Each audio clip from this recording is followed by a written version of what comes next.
just a lot of preparation involved to get an automobile painted. People don't realize that it's more than just pulling it into the booth and squirting some color on it. You gotta spend a lot of time to make it as right as you can.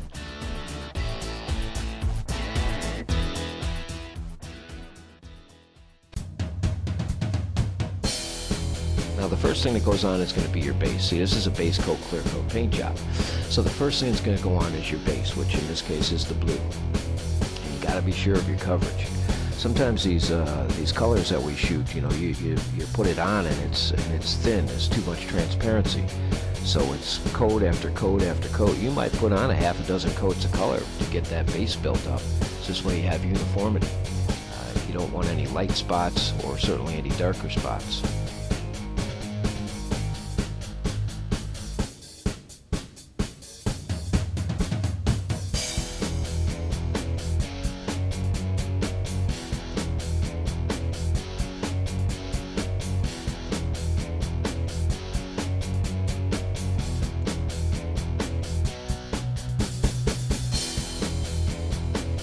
Getting those last couple coats on there is really what counts the most.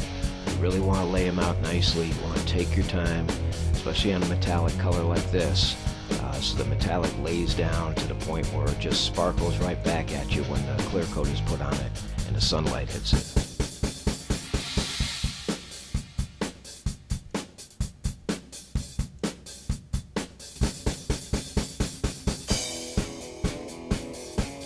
Now we'll unmask the stripe, the white stripe, and then we'll kind of give the edges of it just a light sanding.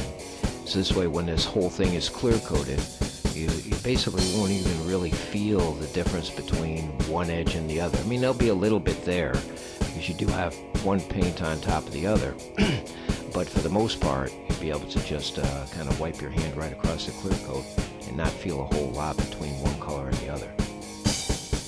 Start to see it taking shape now. This color combination of the blue car with the white stripe is just so famous with the Shelbys and the Cobras that it's so recognizable. It looks great on these Mustangs.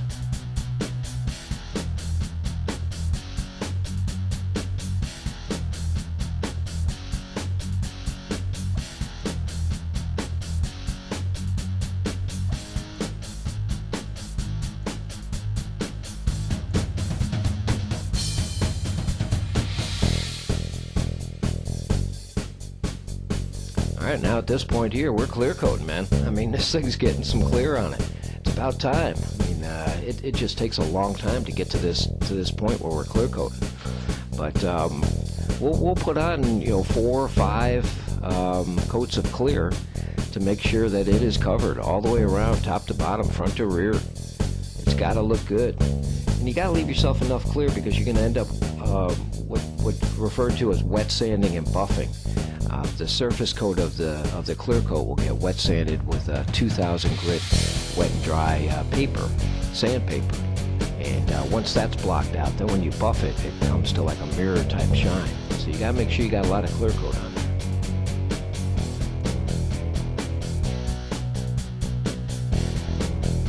Yeah, now you can really start seeing it come together. You can see the reflection of the metallic in it. You can see how nice the lines are on the car.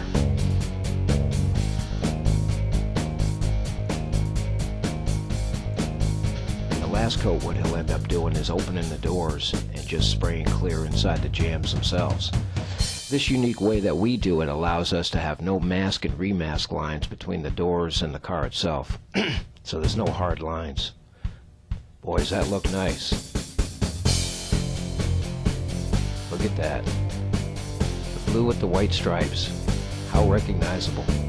Beautiful, beautiful. On this episode of Operation Mustangs and More, I'm going to show you what to look for in an auto transport. You know, you got this collectible Mustang, it's your prized possession, and it needs to go from one part of the country to the other, and you need somebody to transport it for you. What to look for, what to ask questions about, I'm going to show you about that. It's a really good one to watch. Also, carburetor adjustments. You know, for you guys with the older Mustangs that have these carburetors on there, there's these things called idle mixture screws that'll make them idle real nice. How do you do that? What do you do with those things? I'm going to show you that and a whole lot more. So stay tuned for the show. It's coming up.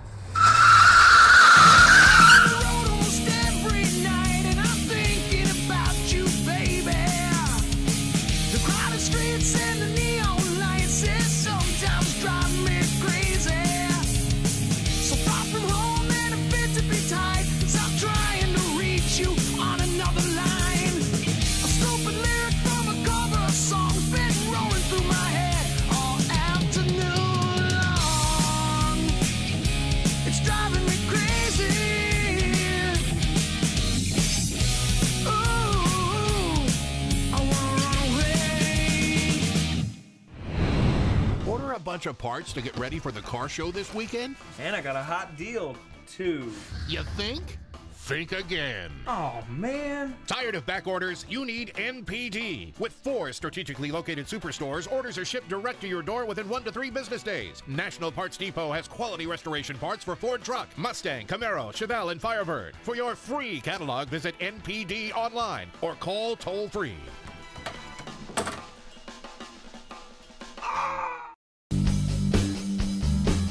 I have these two Shelbys. They're almost twins. One's a 69 and a 70. They're both black jade cars, and they're going across the country to California. Same guy owns them that we did the work for. But I thought I'd take the opportunity to go over the transportation end of it. You know, I've been doing this for over 30 years. And I've seen a lot of cars get loaded up on transports. I've seen a lot of them get unloaded on transports. But here's a few tips on what you should look out for.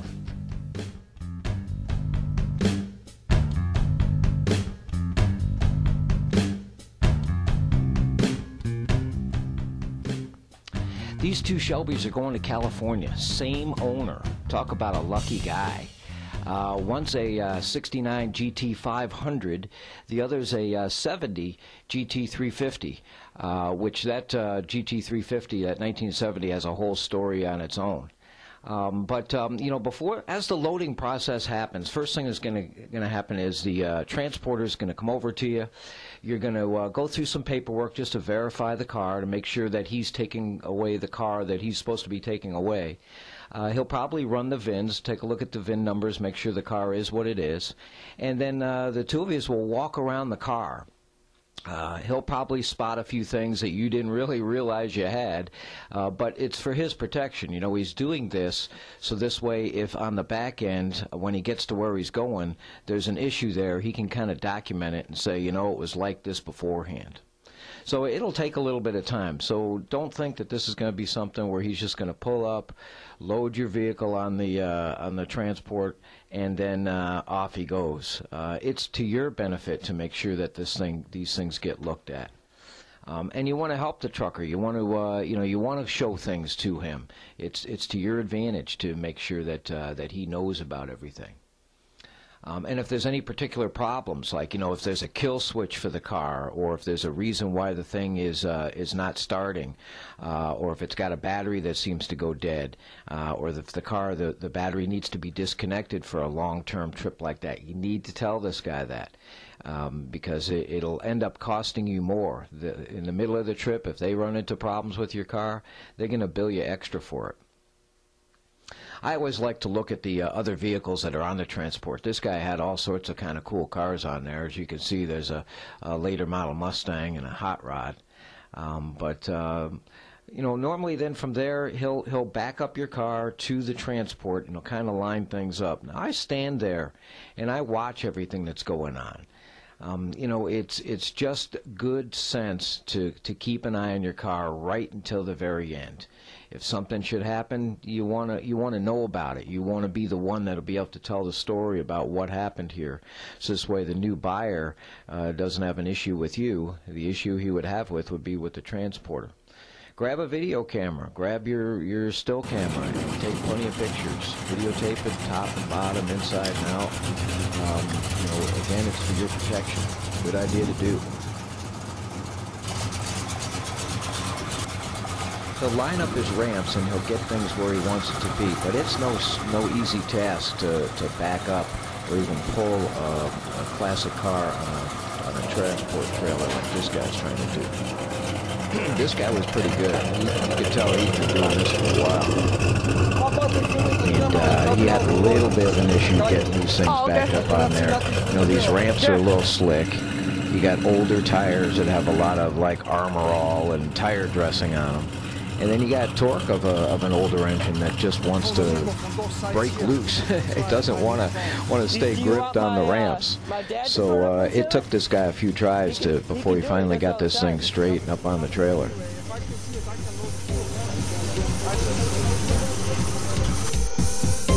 You know, every show I try and talk about a couple of Mustang clubs. And one of the clubs is Central Virginia Mustang Club. If you go on their website, you'll see they have about 135 members strong. They do a lot of charity events and a lot of things that are just really good for the Mustang and the community of cars that are gathered around that. You know, if you're not in a club now, join one. It doesn't have to be a Mustang club. If you have some other car, join the club. Because if you have a really rare car, like a Studebaker or something like that, you're going to need the club following to find parts and support for your car. Another club is the Mustang Club of Hawaii. Man, I wish I was out there. Aloha. But it's a really good club, really strong. I was visiting their website. They have all sorts of events all over those islands out there in the middle of the ocean. I said, it's crazy. You wouldn't think there was that many Mustangs out there, but there is. There's a lot of them out there. Great following, great website to go to. I just had a joy visiting the website, wishing I was out there, you know, with the waves in the sun. But next week I'll review a couple more clubs and we'll go from there.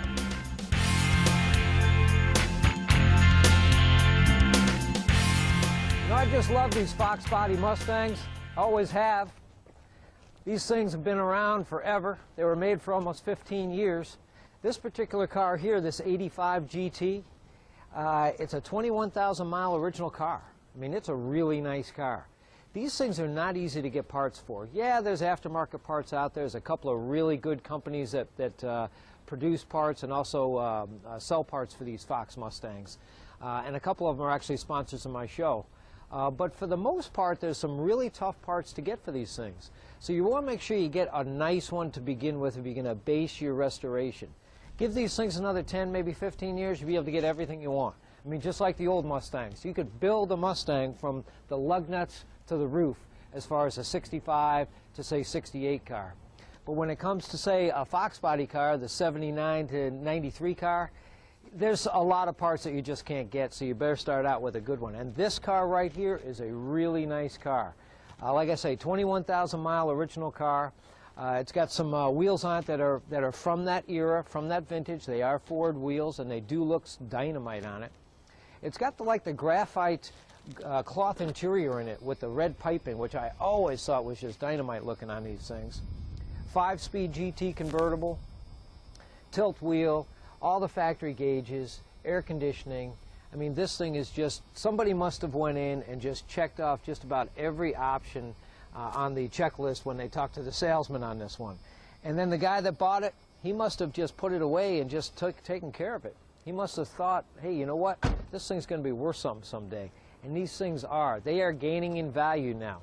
They've finally hit that plateau, meaning that what happens with an automobile is you buy it, you use it, or you don't use it, you put it away, and at some point the amount of depreciation gets to a level where it stops.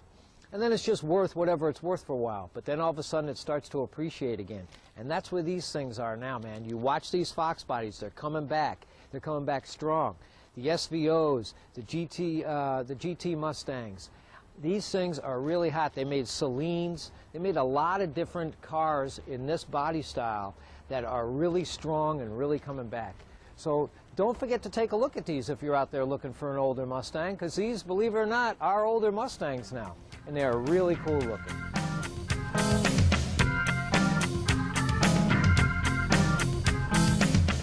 I had a strange thing happen in 1969. Shelby didn't sell all his cars. Well, what he was able to do was go to the federal government and convince them, hey, I didn't sell all my cars, so I can revin them. Can I revin them to be 1970 automobiles? And he was able to do that, believe it or not. So what he did was he took the leftover 1969 Shelbys, put stripes on their hoods, put a front spoiler on them, and revinned them for a 1970 automobile.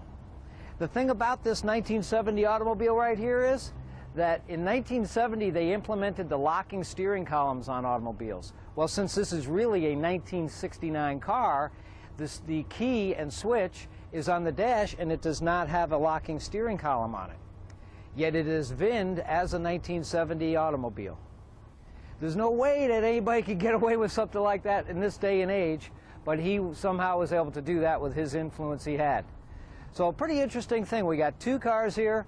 They're almost identical. They're both the dark green that they offered, the Black Jade they call it that year. And one's a GT350, one's a 500, one's a 1970, one's a 1969, but the 1970 underneath this skin and its VIN number is really a 1969.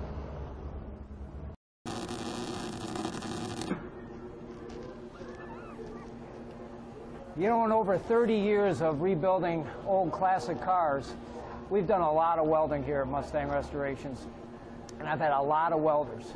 And I've been dealing through a company named HTP. They set me up with this pretty cool welder. It's a 200 amp.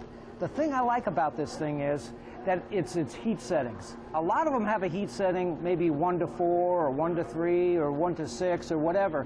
This one not only has the 1 to 6 heat setting, but it's got this increment setting down here, meaning you can go to number 1 and then set it up to number 4 to get the maximum out of number 1.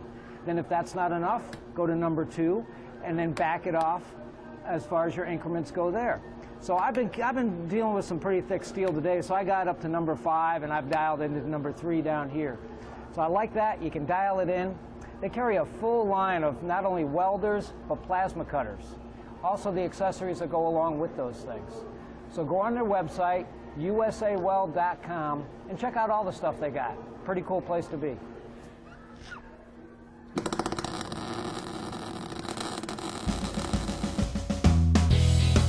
You know, they didn't make many of these Shelby Mustangs, but everybody sure does love them, that's for sure. You know, they were considered expensive in their day, and it wasn't much money compared to a regular Mustang, but they didn't sell many of them. But now they are so valuable. This one here has got a few modifications to it.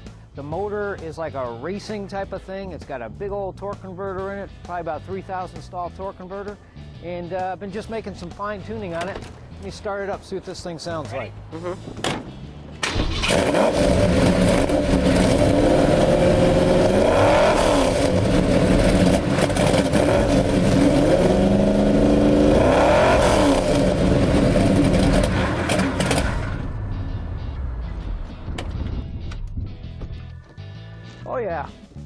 Oh yeah, this thing probably do 12s down the quarter mile. But ain't nothing like a Shelby. These things are worth a lot of money, and I can see why.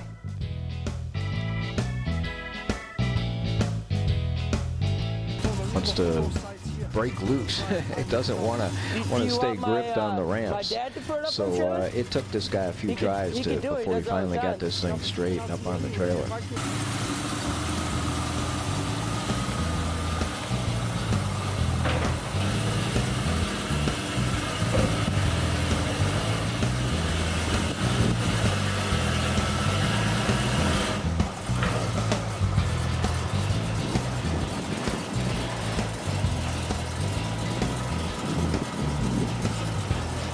See here how even the tires are so slick that when he puts the brakes on, the car wants to slide down the ramps. So he's got a difficult job. I sympathize with these drivers. They do get paid a good amount of money, but they have a big responsibility.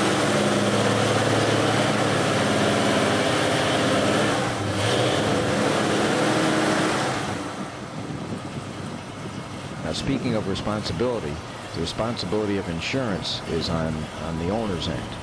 I normally, whenever I transport my cars or have a car transport from one place to the other, I make sure I have insurance on that thing right until it gets to the guy's doorstep. It's a good idea to make sure you call your classic car insurer. If you don't have classic car insurance, get it. There's plenty of them out there. Continental, a company that sponsors my show, great people to deal with, great rates. Give them a call, and they can set you up. It just makes good business sense to insure your car.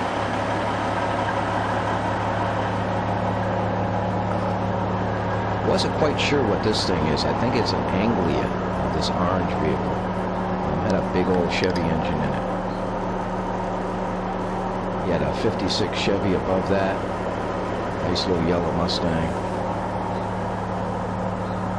And I had never really seen one of these trailers before. Well, I shouldn't say that. I've seen it, but not up close like this, where the doors on the side slide like a curtain. That's a pretty slick setup.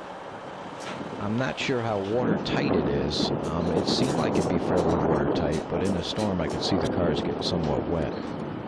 But it sure does make it easier for the driver to get in and out of the cars, to move them in and out, and get himself where he should be.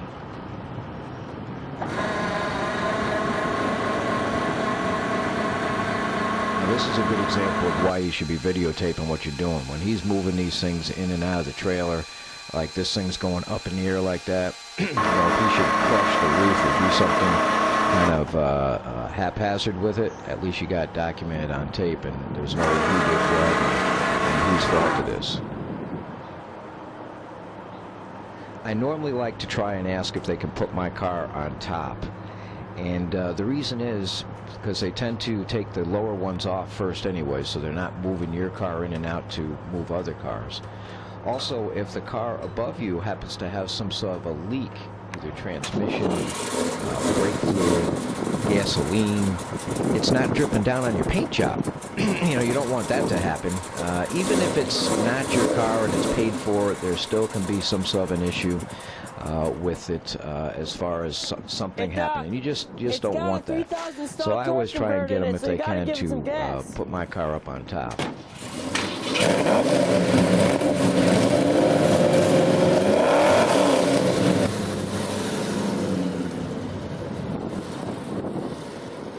Now this GT500 he's backing on now, this is a torquey son of a gun. We're talking 428 cubic inches here, Cobra Jet motor, and he had a little bit of a difficult time moving this thing around. Had like a 3,000 stall torque converter in the trans, so until this thing was like fully warmed up, it wasn't going to just move around real easy like the GT350 did. He did a good job. I mean, this guy really, I gotta give him a pat on the back. He did a good job moving these vehicles around.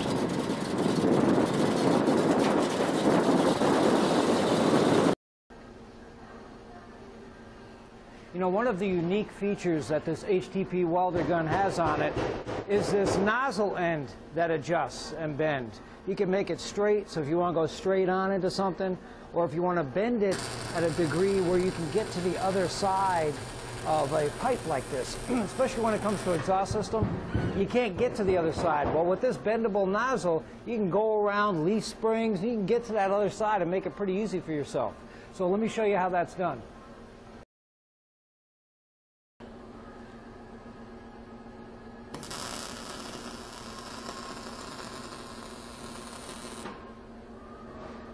Nice, real nice. You know, being on the internet all the time, looking at the different forums that are out there, there's StangNet, there's Mustang Evolution, I get asked a lot of questions about, you know, carburetors and all sorts of things. I mean, I am the doctor of restoration, so I do get my share of questions.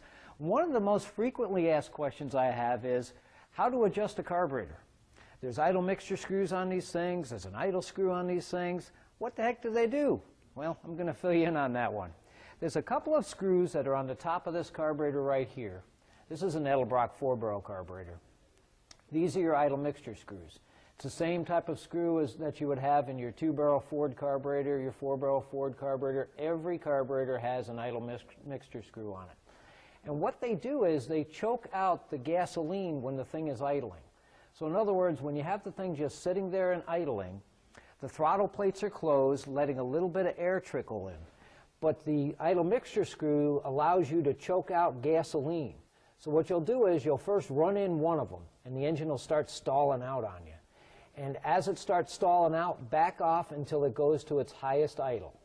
In other words, you'll back it off to the point where it'll start idling funny again. So then go in until it gets to the best it's idled. Then go to the other side and do the same thing. Run it in, the thing will start dying out on you, back it out, it'll start dying on you too far out, then go into its middle, and then go back to your first one again and make another little adjustment there. You can go back and forth a few times on those things. So don't be afraid to like keep adjusting it one way or the other, and then you're kind of fine-tuning it.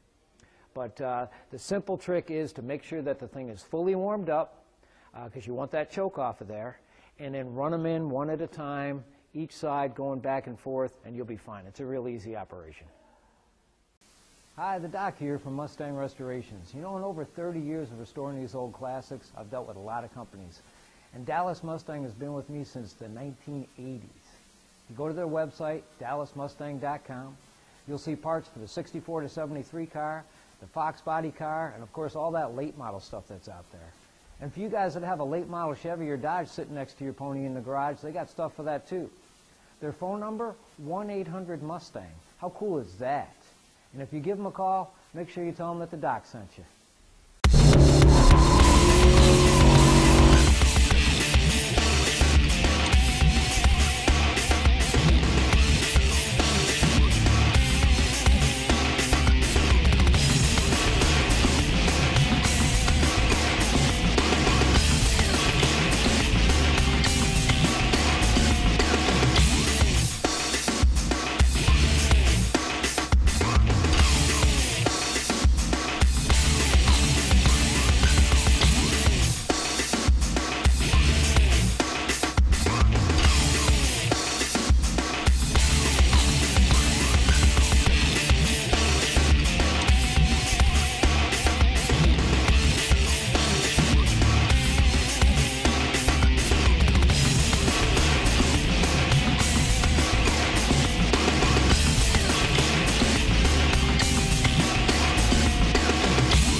Had a little bit of a difficult time moving this thing around. Had like a 3,000 stall torque converter in the trans. So until this thing was like fully warmed up, it wasn't going to just move around real easy like the GT350 did.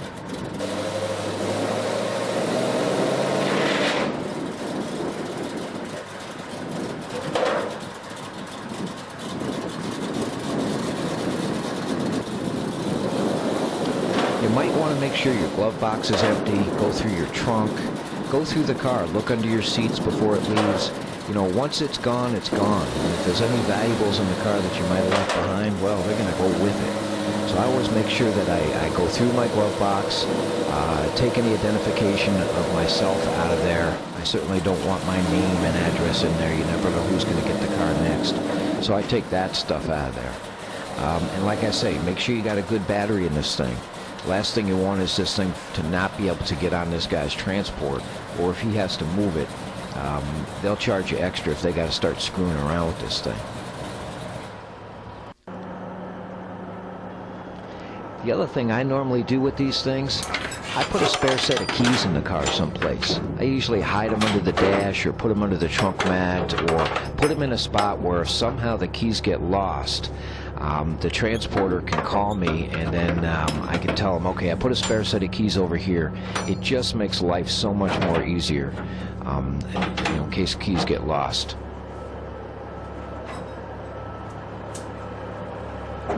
Now they usually secure these things by strapping them down by the tires. So make sure you got enough air pressure in them. I usually put like 35 to 40 pounds of air in the tires on these cars. So when they strap them down, it doesn't kind of flatten itself out and make the car bounce around. This little hot rod he's pulling in now, this blue one, I thought that was just the coolest looking thing. It had a little Chevy 350 in it, and he was able to, see how he's able to just bring that one right up. He just rolled that thing in. It was a really cool car.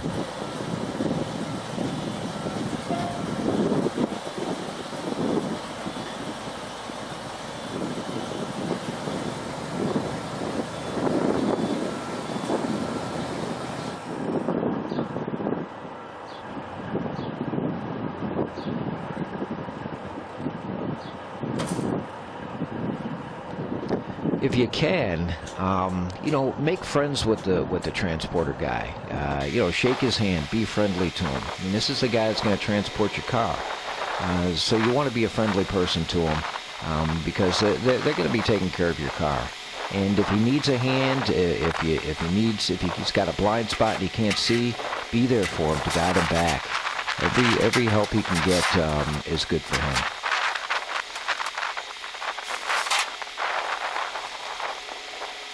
Now, this thing getting buttoned up and packaged away was just so neat. You know, closing these curtain sides that this thing had on it. Like I say, I've never seen a truck like this. And then this back cap that comes down so the noses of the cars can kind of stick out the back just a little bit. And then he closes up the side of the truck like he's got shower curtains on there. And off it goes. So say goodbye to your car. Hope you took a lot of pictures and had a lot of fun with it.